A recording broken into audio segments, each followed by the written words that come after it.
রাত পোহালে বড়দিন, ক্রিসমাসে এবারও সেজে উঠছে হুগলির ব্যান্ডেল চার্চ।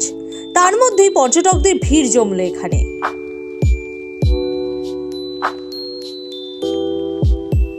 1536 সালে পর্তুগিজরা সপ্তগ্রামে বাণিজ্য করতে এসেছিল। তারা সেখানে বসতি গড়ে তোলে।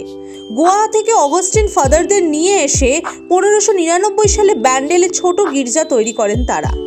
1632 সালে মোগল সম্রাট শাহজাহানের সৈন্যদের সঙ্গে পর্তুগিজদের যুদ্ধ হয়।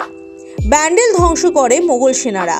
পরে শাহজাহানই গির্জা তৈরির অর্থ দেন, জমিও দান করেন। সেই জমিতেই তৈরি হয় গির্জা।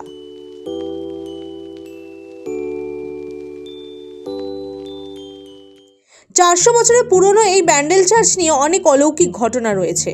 সারা বছরই বহু মানুষ এখানে প্রার্থনা করতে আসেন, তবে ক্রিসমাসে সবচেয়ে বেশি ভিড় হয়। তবে গত কয়েক বছর ধরে পর্যটকদের ভিড় উত্তরোত্তর বেড়েছে। প্রশাসনও ভিড় সামলাতে হিমশিম খাচ্ছে। তাই নিরাপত্তার দিকে তাকিয়েই 1 বছর আগে 25শে ডিসেম্বর ও 1 জানুয়ারি পর্যটকদের জন্য 400 বছরের পুরনো এই ব্যান্ডেল চার্চ নিয়ে অনেক অলৌকিক ঘটনা রয়েছে। সারা বছরই বহু মানুষ এখানে প্রার্থনা করতে আসেন, তবে ক্রিসমাসে সবচেয়ে বেশি ভিড় হয়। তবে গত কয়েক বছর ধরে পর্যটকদের ভিড় উত্তরোত্তর বেড়েছে। প্রশাসনও ভিড় সামলাতে হিমশিম খাচ্ছে। তাই নিরাপত্তার দিকে তাকিয়ে 1 বছর আগে 25শে ডিসেম্বর ও 1 জানুয়ারি পর্যটকদের জন্য চার্চ বন্ধ রাখার সিদ্ধান্ত নেয় কর্তৃপক্ষ। এবছরও চার্চ বন্ধ থাকবে। যত বড়দিনের কাছে দিকে যাই ততই ভিড়টা বাড়ছে আমাদের গির্জাতে।